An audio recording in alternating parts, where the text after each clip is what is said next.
예, 오늘 본문 말씀에 왕 같은 제사장이라는 그 표현의 근거에서 우리 개신교의 만인 제사장 개념이 나왔거든요. 근데 이 만인 제사장 그 개념을 하나님과의 관계 속에서 그 모든 사람이 이렇게 사제뿐만이 아니고 모든 사람이 하나님께 직접 나아가서 이렇게 죄 용서 받을 수 있다. 그런 하나님의 관계에서 적용할 때는 죄사함과 관련돼 있고, 근데 우리의 그 일상생활에 관련해서 만인 제사장서를 이제 적용을 하면은 이제 그게 직업 소명서, 모든 직업이 사제뿐만 아니고 모든 평신도의 일상생활의 직업도 소중한 것이다. 하나님으로부터 부름받은 그 거룩한 소명이다. 이런 개념이 이제 거기서 이제 유리하게 됐는데, 이 부분에 대해서 이 전반부에서는 만인 제사장 개념, 또 후반부에서는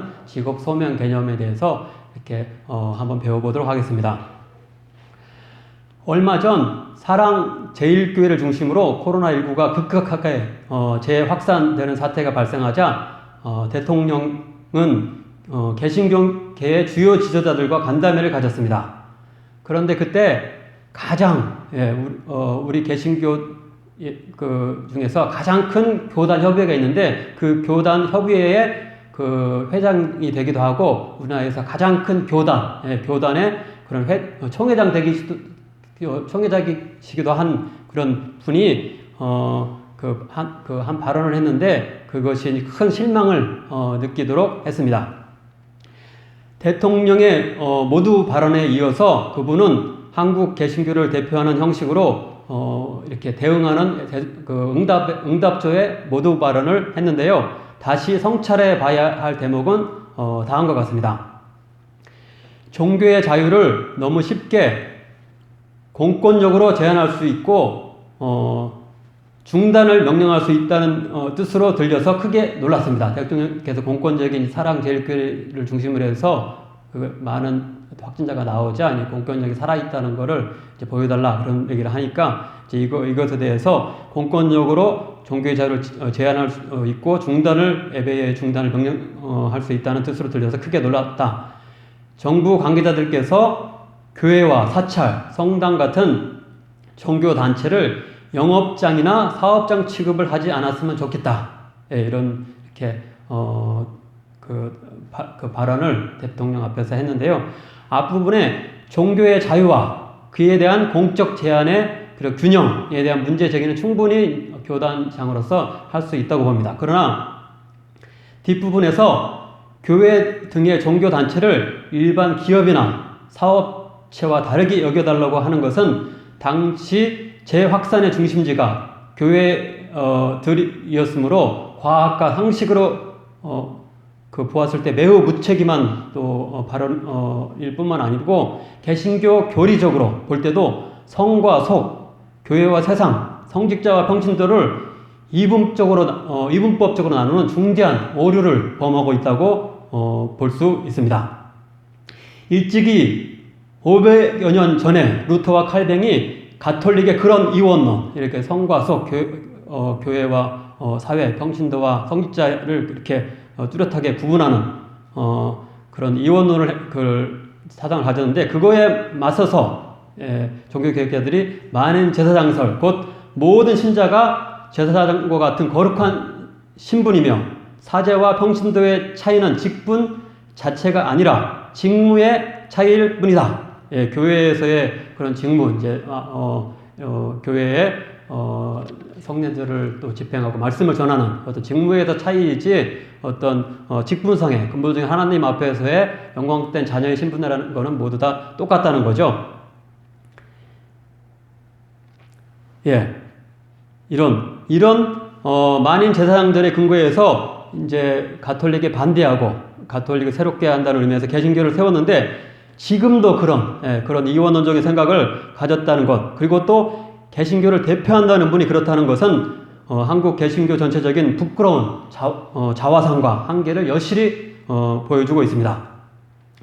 가톨릭도 과거의 잘못을 시정하여서 1965년 교황 바오르 6세에 의한 평신도 사도직에 관한 제2차 바티칸 회의 문서와 그리고 1988년 요한 바울의 2세에 평신도 그리스도인이라는 제목의 권고 등을 통해서 성직자와 평신도의 직분상의 근본적인 평등성, 그리고 일반 평신도들의 직업의 중요성, 이런 것들 가톨릭도 요즘 천명하고 그렇게 함부로 이렇게 일상의 직업에 대해 말하지 않는데, 개신교에 그런 말을 한다는 게 너무나 이제 슬픈 모습인 것 같습니다. 이제 먼저 본문 자체가 말씀하는 만인 제사장 개념에 대해서 상고하겠습니다. 베드로서의 수신인은 우리 안영희 목사님께서 이미 말씀 잘 해주셨듯이 베드로전서 1장 1절 2절의 그 말씀에도 보듯이 본도, 갈라디아, 갑바도기아, 아시아, 비두니아 등 당시 소아시아 지역에 흩어져 있는 교회들입니다. 곧 디모데서나 디도서 등과는 달리 디모데서는 디모데에게 보냈고, 디도서는 디도에게 특정인 애를 향해서 이제 편지를 쓴 반면에 이 베드로서는 특정 지도자에 국한해서가 아니고 교회 공동체 구성원 전체에 대해서 이렇게 편지를 쓴 것입니다. 그래서 이 교회인 전체에 대해서 2장 5절과 9절은 너희라고 이렇게 그런 주어로 이제 지칭을 하면서 제사장이라는 영광스러운 칭호를 붙이고 있습니다. 너희도 5절입니다. 2장 5절입니다. 너희도 산돌같이 신령한 집으로 세워지고 예수 그리스도로 말미암아 하나님이 기쁘게 받으실 신령한 제사를 드릴 거룩한 제사장들이 될지니라. 이렇게 특정한 교회 지도자뿐만 아니고 모든 성도가 전체가 제사장이라는 그런 의미를 여기서 지니고 있습니다. 또 오늘 본문의 9절입니다. 그러나 너희는 택하신 족속이요 왕같은 제사장이요 거룩한 나라여 그의 소유가 된 백성이니, 특정한 이렇게 사도 직분을 가진다거나 특정한 사람만 이제 이런 칭호를 가진다고 하지 않고 모든 교회 전체 구성원에 대해서 이런 칭호를 사용하고 있습니다. 다른 한편으로 베드로서의 발신인, 즉 베드로서를 쓴 사람, 보내고 쓴 사람은 이제 베드로죠. 근데 이 점도 굉장히 중요한 대목입니다. 왜냐하면 교황을 중심으로 한 사제와 수도사와 순녀 등의 성직자들을 특별히 영적인 신분으로 여기던 가톨릭의 초대 교황이 바로 이 베드로라고 주장되고 있기 때문입니다. 베드로가 초대 교황이다. 그렇게 하면 그걸 계승했다. 지금의 교황들이 계승해 왔다라고 이렇게 얘기하는데, 본문은 역설적이게도 그 베드로 사도 자체가 초대 교황이라고 가톨릭에서 이제 여기는 베드로 사도 자체가 교황을 비롯한 모든 성도가 똑같은 제사장이다 라는 것을 밝혀주고 있는데, 이것은 가톨릭의 전통적인 사제 중심주의를 뿌리채 뒤흔들고 있습니다. 이 본문 9절과 매우 유사한 말씀이 일찍이 구약 출애굽기 19장 5절 6절에서 나오고 있는데요. 그 대목을 살펴보는 것도 굉장히 유익합니다. 거기 보면은 즉 너희가 내 말을 잘 듣고 내 언약을 지키면 너희는 모든 민족 중에서 내 소유가 되겠고 너희가 내게 대하여 제사장 나라가 되며 거룩한 백성이 되리라. 그리고 나서 이제 20장부터 그들이 거룩한 백성이 되기 위해서 지켜야 할 십계명 등의 율법이 이제 주어지고 있는 걸 볼 수 있습니다.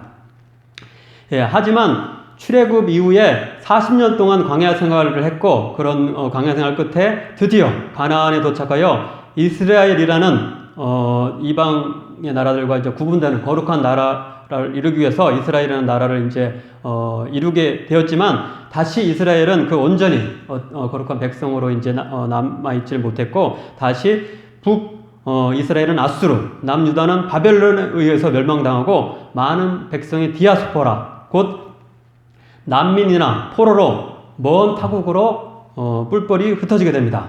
바로 이런 처지에 있는 자들을 중심으로 세워진 교회들에게 그러니까 그런 여기 소아시아에 이렇게 지칭된 그 교회들의 어떤 주축은 아마도 이스라엘에서 쫓겨난 사람들, 그 사람 주축이 되었을 거고 이방인들도 일부 함정한 것으로 보이는데, 주축은 그렇게 쫓겨난 이스라엘 본토의 백성들이라고 볼 수 있는데, 그들에게 다시 한번 그들의 본래 영광된 신분을 이제 본문은 다시 한번 출애굽기에서 천명한 그걸 다시 한번 상기시키는 것입니다. 그래서 다시 한번 거룩한 백성으로서의 삶을 너희들이 비록 이방 땅에 이제 척박한 땅에서 이렇게 살고 있지만은 다시 한번 그런 백성으로서 온전히 살라고 당부하고 있는 것입니다. 그런데 여기서는 그들이 거룩한 백성이 되는 것이 출애굽기와는 약간 다르게 율법이 아니라 예수님 때문이라고 이제 밝히는 게 약간 차이가 있고 더 이제 발전된 성경의 이렇게 구속사적인 그런 전개라고 볼 수 있겠습니다. 즉 4절에서 7절은 그들이 왜 이렇게 거룩한 백성이 되느냐라는 이유를 예수님 때문이라고 밝혀주고 있습니다. 4절 7절은 예수님이 쓸모없는 버린들과 같이 유대 당국자들에 의해서 내쳐지고 십자가에 돌아가셨는데 성부 하나님에 의해 결국은 신령한 하나님의 나라를 세우는 모퉁이돌, 곧 모퉁이에 그 건물을 세울 때 모퉁이에 주춧돌, 큰 이렇게 주춧돌이 있어야 되는데 주춧돌이 되셨다고 말씀합니다. 사람에게는 버림바가 되었으나 하나님께는 택하심을 입은 보배로운 산 돌이신 예수께 나아가 너희도 산 돌같이 신령한 집으로 세워지고 예수 그리스도로 말미암아 하나님이 기쁘게 받으실 신령한 제사를 드릴 거룩한 제사장이 될지니라. 조금 넘어가서 그러므로 믿는 너희에게는 보배이나 믿지 아니하는 자에게는 건축자들이 버린 그 돌이 모퉁이의 머릿돌이 되고 또 이 예수님과 관련한 그런 이게 말씀은 이렇게 예수님과 비슷하게 이렇게 버려지듯이 디아스포라로 흩어져 있던 그런 베드로서의 그런 수신인들에게 큰 위로가 되었을 것입니다. 즉 예수님과 마찬가지로 고난과 핍박 속에서도 그들 역시 하나님 나라의 백성으로서 귀한 역할, 버려진 돌처럼 그런 보이던 그런 존재가 모퉁이의 주춧돌로 큰 하나님의 나라를 세우는 주춧돌이 될 수 있다. 이거를 예수님을 근거로 함으로 말미암아 귀감으로 삼으로 말미암아 그리스도인들도 그렇게 할 수 있다라고 여기서 격려하고 있는 것입니다. 그런데 여기서 그 예수님으로 인해 그들에게 새롭게 부여된 영광스러운 신분의 특권은 선택받았다. 이제 그들이 예수님으로 인해서 영광된 신분이 되었다는 것은 그들이 너희들이 택하신 족속이여 할 때 이제 특별히 선택받았다. 이런 말을 통해서 그리고 왕이다. 그 당시에 가장 그 당시 사회에서 유력한 가장 고위 계층에 처한 사람들이 왕이라고 할 수 있고 또 그때는 상당히 그러니까 약간 좀 재정 일치 어떤 사회였기 때문에 어떤 종교에 관련 종교인들도 굉장히 중요한 역할을 해서 제사장도 굉장히 고위 신분이라고 할 수 있는데 그런 왕과 제사장의 너희가 직분을 가졌다 그렇게 표현하고 있고 또 거룩하다 거룩한 존재다라는 말을 통해서 그들 영광스러운 신분을 묘사하고 있습니다. 그런데 구약에서 왕과 제사장 그리고 선지자 등의 직분은 하나님께 특별히 성별되도록 선택되어서 기름 부음을 받았다고 나와 있습니다. 선지자, 그다음 제사장 등은 특별히 기름 부음을 받아서 이렇게 세워졌다 이런 칭호를 쓰는데 오늘 여기서 여기 선지자는 안 나오지만 왕과 제사장이라고 우리에게 칭하는 것은 우리 역시도 하나님의 특별한 어떤 기름 부으심을 받은 특별한 신분이 된 자들이다라는 것을 말씀하고 있는 것입니다. 구약에서는 그렇게 특정한 사람들만 그런데 오늘날에는 모든 성도가 이런 신분을 부여받았다는 것입니다. 덧붙여서 우리의 구원자이신 예수님 자신이 신약 성경에서 이런 왕과 제사장과 선지자로 표현된다는 점을 우리 살펴볼 때도 우리가 영적인 유익을 얻을 수 있습니다. 즉 누가복음 1장 32절에 보면 이제 마리아에 대한 천사의 그런 예수님 탄생할 것에 대한 그런 예언이 나오는데 거기 보면은 그 예수님은 그 조상 다윗의 왕위를 계승하시며 영원히 야곱의 집을 왕으로 다스릴 분이시다라고 하면서 왕으로 이제 예수님이 표현되고 있습니다. 또한 히브리서 3장 1절과 4장 11절 등은 예수님을 대제사장이라고 이렇게 칭하면서 히브리서 10장 11절, 12절은 그분의 제사장으로서의 직무를 이렇게 기술합니다. 즉 제사장마다 매일 서서 섬기며 자주 같은 제사를 드리되 이 제사는 언제나 죄를 없게 하지 못하거니와 오직 그리스도는 죄를 위하여 한 영원한 제사를 드리시고 하나님 우편에 앉으사 그가 거룩하게 된 자들을 한 번의 제사로 영원히 온전하게 하였느니라. 예, 이렇게 예수님께서 제사장인데 뭐 그 세상의 어떤 구약의 제사장들보다 더 이렇게 그 제사장들의 어떤 그 속죄의 그런 직무를 이제 완성해서 이제 더 이상 그런 것도 필요 없을 정도로 그런 특별한 제사장으로서 역할을 하셨다고 나와 있습니다. 그리고 누가복음 13장 33절은 자신을 핍박하고 죽이려는 예루살렘 당국자들에 대해서 이야기하시는 가운데 예수님 자신을 선지자로 여기고 있습니다. 그러나 오늘과 내일과 모레는 내가 갈 길을 가야 하리니 선지자가 예루살렘 밖에서는 죽는 법이 없느니라. 예루살렘에서 예수님께 구약의 선지자와 같이 이렇게 핍박받고 죽으실 것이 여기서 예고되고 있습니다. 예, 이렇게 신약에서는 예수님 자신이 이렇게 영광스러운 선지자, 왕과 제사장으로서 이렇게 묘사되는데, 우리가 이제 또 여기서 추가적으로 살펴볼 점, 우리 자신이 예수님으로 인해서 예수님과 똑같이 이런 신분이 되었다라는 이런 원래 우리가 또 하나님의 형상으로 이제 창세기에서 이제 우리 하나님 형상으로 지음 받았다고 하는데, 하나님의 형상으로 지음 받았다는 거는 당시에는 특별히 왕족들에게만 그 칭호를 썼다고 하는데, 그런 의미에서 가장 고귀한 어떤 신분이라는 것을 나타내는 것 같았는데, 그런 신분이었던 자들이 그런 어떤 신분을 잃어버리고 상실하고 어떤 그런 모습이 훼손되었는데, 예수님으로 인해서 다시 회복되고 이제 온전히 되었다는 것입니다. 예. 그런 말씀을 골로새서 3장 10절이 이렇게 기술하고 있습니다. 새 사람을 입었으니 이는 자기를 창조하신 이의 형상을 따라 지식에까지 새롭게 하심을 입은 자니라. 이건 지식은 좀 선지자하고 좀 관련됐다고 할 수 있는데, 어떤 이런 예수님으로 인해서 우리가 새 사람이 되었다라는, 그래서 하나님의 형상대로의 어떤 그런 고귀한 어떤 지성을 가진 존재가 되었다라고 여기서 표현되고 있습니다. 또한 로마서 5장 12절입니다. 한 사람의 범죄로 말미암아 사망이 왕노릇 하였은즉 더욱 은혜와 의의 선물을 넘치게 받는 자들은 한 분 예수 그리스도를 통하여 생명 안에서 왕노릇 하리로다. 예, 사단에 의해서 우리가 이 세상을 주관하고 이 세상에 고귀한 존재로서 쓰임 받는 어떤 그런 부분들을 많이 이제 상실했는데, 예수님을 위해서 다시 한번 예수님을 위해서 예수님의 그런 그 성명과 능력 가운데서 우리 다시 한번 그런 왕노릇하는 존재로서 의로운 의로운 존재로 다시 한번 세움받게 되었다라고 여기서 교훈하고 있습니다.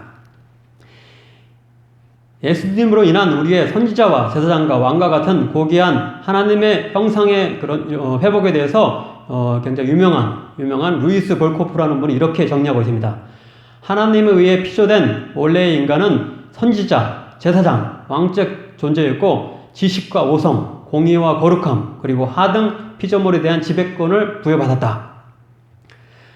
그런데 죄가 인간의 삶 전체에 영향을 미쳤고 무지, 맹목, 오류, 비진리뿐만 아니라 불의, 범죄, 도덕적 감염 및 이에 덧붙여 비참, 죽음, 파멸의 모습으로 나타났다. 따라서 우리의 중보자이신 그리스도는 선지자, 제사장, 왕이 되실 필요가 있었던 것이다. 그는 선지자로서는 인간과 교제하는 하나님을 대표하고 제사장으로서는 하나님의 임재 앞에 선 인간을 대표하며 왕으로서는 통치하시고 인간의 본래적 지배권을 회복시키신다. 이렇게 예수님으로 인해서 우리가 지녔던 고귀한 모습을 온전히 이제 하나님 형상으로서의 고귀한 어떤 신분을 다시 회복한다라고 볼 수 있겠습니다. 근데 이제 우리가 제사장이라는 말을 조금 이제 본문의 어떤 문자 그대로의 어떤 좁은 의미에서 또 볼 필요가 있겠습니다.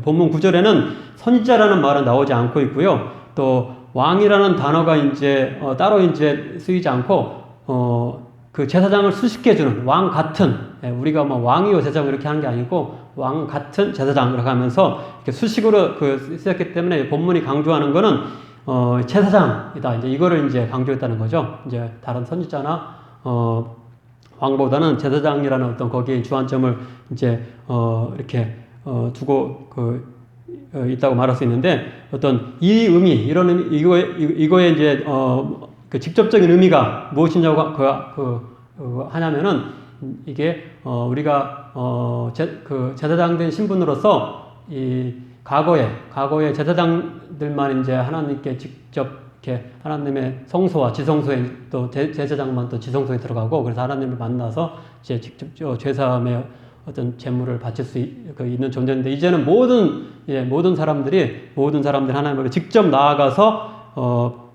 우리가 속죄를 얻을 수 있다. 이런 하나님과의 관계 속에서 먼저 이제 1차적으로 본문이 만인 제사장서를 이야기한다고 우리가 볼 수 있겠습니다. 그래서 가톨릭에서는 전통적으로 미사와 고해성사 등으로 성직자들을 통해서만 하나님께 나아가며 죄 용서를 받는다 이런 생각을 그걸 가지고 있는데요. 우리 개신교는 그에 반해서 신자 개인 각자가 하나님께 직접 나아갈 수 있으며 직접 죄 용서 받을 수 있다라고 이렇게 이 만인 제사장설에 근거해서 주장하고 있습니다. 예수님의 십자가 죽음이 성전 휘장이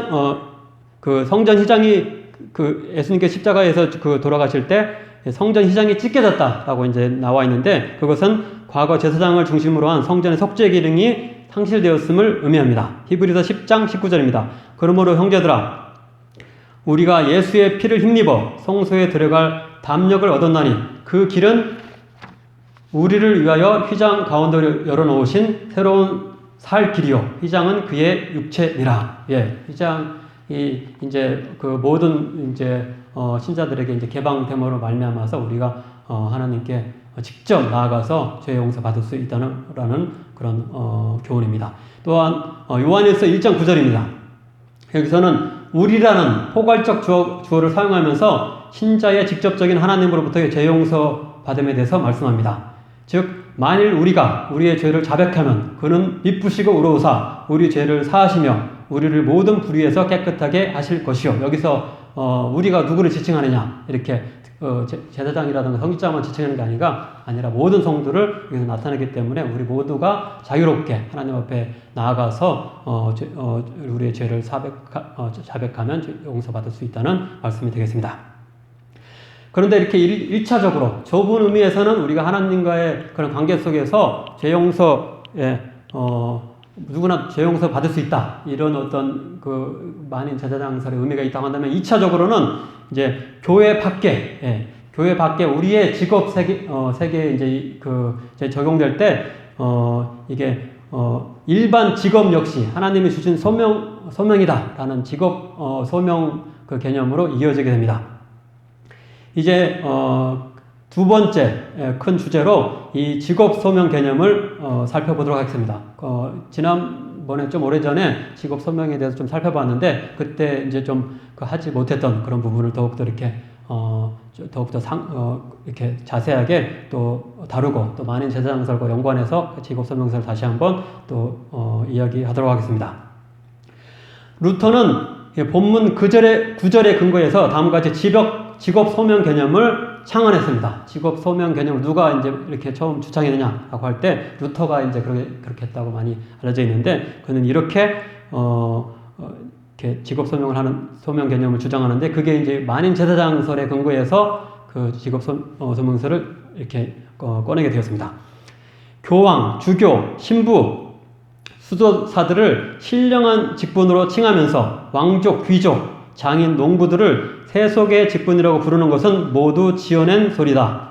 철저한 기만이요 유선이 아닐 수 없다. 그러므로 누구도 거기에 주눅들 이유가 없다. 크리스천이라면 누구나 진정으로 신령한 직분을 가졌으며 직무의 종류가 다른 것 말고는 아무런 차이가 없기 때문이다. 사도 베드로의 말처럼 세례와 함께 제사장으로 들여졌기 때문이다. 너희는 왕같은 제사장들이요 거룩한 나라요. 그리고 베드로전서 2장 9절을 인용하고 있습니다. 그리고 묵시록은 이렇게 가르친다. 피로 사서 나라와 제사장들을 삼으셨으니 그들이 땅에서 왕노릇 하리로다. 이건 요한계시록 5장 9절, 10절을 부분을 이제 인용하면서 루터가 말씀하고 있습니다. 예, 고대와 중세의 가장 위대한 기독교 교부로 꼽히는 어거스틴과 토마스 아퀴나스는 현재의 삶의 그 당장에 필요한, 당장의 그 필요 때문에 요구되는 활동적인 삶과 영혼을 향한 사색에 집중하는 관조적 삶, 그러니까 어떤 활동적인, 노동과 관련된 활동적인 삶과 우리의 어떤, 이렇게 묵상과 좀 관련된 관조적 삶을 구분하고 이 관조적 삶, 묵상을 더욱더 이제 고상하게 여겼습니다. 근데 이런 구분 때문에 사제와 수도사의 직무만이 신적 소명을 받은 것으로 여겨지는 고정관념이 이제 중세교회에 자리 잡게 되었는데, 이런 중세교회의 그런 소명에 대한 차별적 시각에 대해서 루터가 만인 제사장 개념에 근거해서 강력하게 도전하고 있는 것입니다. 칼뱅은 기본적으로 루터의 소명 개념을 받아들이지만 루터가 싫어했던 상인과 은행가의 직업 역시 소명을 받은 것이다 하면서 이제 좀 루터보다 더욱더 이제 상공업에 대한 어떤 그런 긍정적인 어떤 평가를 내린 데 있어서 루터가 약간의 차이가 있습니다. 그는 이렇게 말했습니다. 사업의 수익이 토지 소유에서 얻는 소득보다 더 크지 않아야 하는 이유가 어디에 있는가? 우리가 장사를 한다거나 어떤 은행업을 하는 걸 통해서 이익을 얻는 게 농부가 농사를 지어서 이익을 얻는 것과 무슨 차이가 있느냐 하면서 일정 정도는 정당한 이윤을 얻을 수 있다. 그래서 더욱더 이제 상공업의 발전에 적극적으로 이제 임했던 걸 볼 수 있습니다. 이런 루터와 칼뱅의 직업 서명 개념은 그래서 이제 전체적으로 개신교인들이 상공업에 보다 적극적으로 임하게 했으며 결국 자본주의 형성의 정신적 토대의 일부가 되었다라고 막스 베버가 그의 유명한 프로테스탄티즘의 윤리와 자본주의 정신에서 이제 이런 만민제사장설에 근거한 그 직업서명 개념이 자본주의의 상공업 발전에 지대한 영향을 미친 요소 중에 하나다라고 이제 이야기하고 있습니다. 그러면서 먼저 베버는 개신교인들이 자본주의 경제에서 주도적 역할을 하고 있으며 그들의 자녀들도 자본주의적 상공업과 관련된 교육을 선호하는 현상을 지적하고 있습니다. 그 독일의 바덴과 바이에른 그리고 헝가리에서 중등 교육기관에서의 학생들 중 가톨릭에 차지하는 비율이 전체 인구 중 가톨릭이 차지하는 비율보다 현저히 떨어진다는 사실은 부분적으로 위에서 언급한 전례되어 온 재산의 차이로 설명할 수 있다. 이제 전통적으로 개신교 가정이 더 부유했다는 거죠. 그거에 이제 교육을 더 많이 적극적으로 받는 게 재산의 차이도 있지만, 그러나 가톨릭 대학 입학 자격 시험 응시자 중 공학이나 상업적인 직업을 준비하기 위한, 즉 부르주아적 직업 생활에 적합한 교육기관 출신자가 다시금 프로테스탄티즘 졸업생보다 비율에 있어 성격이 떨어진다는 사실을 주목할 필요가 있다. 예를 들어 1895년에 바덴의 인구 중 프로테스탄트는 37%, 가톨릭은 63%, 가톨릭이 훨씬 많죠. 유대교는 1.5%였다. 그러나 김나지움, 즉 대학 진학을 위한 인문계 고등학교에서의 그 비율은 43, 46, 9.5, 굉장히 프로테스탄트 가정의 교육열이 높다는 거죠. 특히 실업계 고등학교에 있어서는 이 비율은 69, 프로테스탄트의 비율이 37%밖에 안 되는데 실업계 고등학교에 있어서는 69%나 차지하고, 가톨릭은 전체 인구에서는 61인데 이 실업계 고등학교에 있어서는 31%밖에 차지하지 않는다. 그리고 이렇게 또 유대교는 9%라는 그 비율을 봤을 때 이제 완전히 인구와 이런 실업 학교의 진학 비율이 완전히 이제 역전된 현상을 보인다고 이렇게 말하면서 뭔가 개신교에서 또 이렇게 상고급에 적극적으로 임하게 하는 어떤 요소가 이제 재산의 차이뿐만 아니고 또 다른 이유가 있다라고 하면서 그 다음 단계로 베버는 그런 현상의 원인을 추적하면서 그중 하나로 개신교의 직업 설명 개념 때문에 그렇다. 개신교인들이 직업 설명 개념을 가지고 있기 때문에 더욱더 자녀들로 하여금 교육을 많이 받게 하고, 특별히 실업계 학교, 상공업을 배우는 그쪽에 더욱더 많이 진학하도록 한다. 이렇게 이야기를 하고 있습니다. 그는 이렇게 말하고 있습니다. 세속적 직업에서의 의무의 완수를 개인의 도덕적 행위가 가질 수 있는 최고의 내용으로 평가하는 것이다. 이는 불가피하게 세속적 일상사에 종교적 의미를 부여하는 결과를 가져왔고 이러한 의미에서 최초로 소명 개념을 불러일으켰다. 따라서 소명 개념에는 모든 프로테스탄티즘 교파의 중심 교리가 표현되어 있다. 신을 기쁘게 하는 유일한 수단은 수도승적 금욕을 통하여 세속적 도덕을 초월하는 것이 아니라 오직 세속적인 의무의 성실한 이행에 있는 것이다. 예.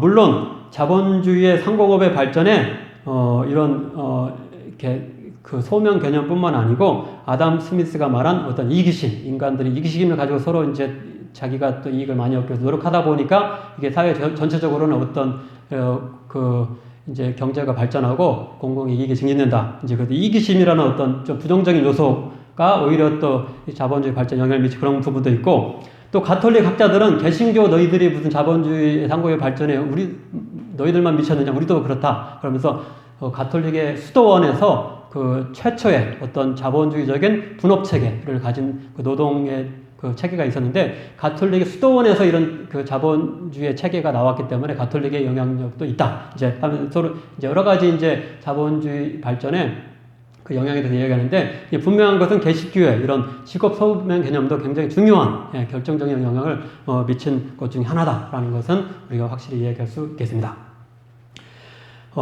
이렇게 굉장히 중요한 우리 사회의 경제 생활의 발전에도 굉장히 큰 영향을 미친 이런 직업 소명 개념이 오늘날에 있어서 우리가 배워듣고 계승할 부분이 굉장히 많지만은 근데 그대로 또 그것을 이제 지금 이렇게 우리가 그대로 이제 이식하기에는 옮겨놓기는 굉장히 좀 어려운 부분도 있습니다. 왜냐하면 현대 사회에는 그 노동 소외의 문제, 노동 소외라는 문제가 이제 많이 노동자들이 이제 억압을 받는 그런 부분이 있는데, 직업 소명에 의하면 한 직업에 이제 머무르면은 좀 이제 억울하고 힘들더라도 계속 인내하면서 참고 견디라 그런 부분이 있기 때문에 노동 소외 문제를 좀 소홀히 하는 그런 또 약점이 있을 수가 있고, 현대 사회에서 또 단일 직업을 이제 과거에는 직업 서명이기 때문에 한 가지 직업만 고수하면서 이제 그런 단일 직업을 이제 직업 서명서를 좀 지지하는 측면이 있는데, 현대에는 빈번하게 직업을 많이 옮기죠. 그리고 또 이렇게 같은 또 그 시기에 여러 가지 다중의 직업, 뭐 2중직, 3중직 이렇게 뭐 하면서 2잡, 3잡까지 가지고 있는데, 이런 여러 가지 다중의 직업 이런 것으로 이제 변화된 그런 직업 세계의 그 모습이 있는데, 이런 부분들 직업 설명서를 좀 설명을 잘 못하는 그런 한계점도 있다고 볼 수 있겠습니다. 예를 들어서 우리 현재는 정치인으로 이제 활동하고 있는데 안철수라는 분, 과거에는 의사, 그리고 컴퓨터 바이러스 백신 전문가, 또 뭐 기업인, 교수 하면서 뭐 한 4-5가지 역할을 했고, 지금도 막 2가지, 3가지 하고 있는 것도 하고 있는데, 뭐 그분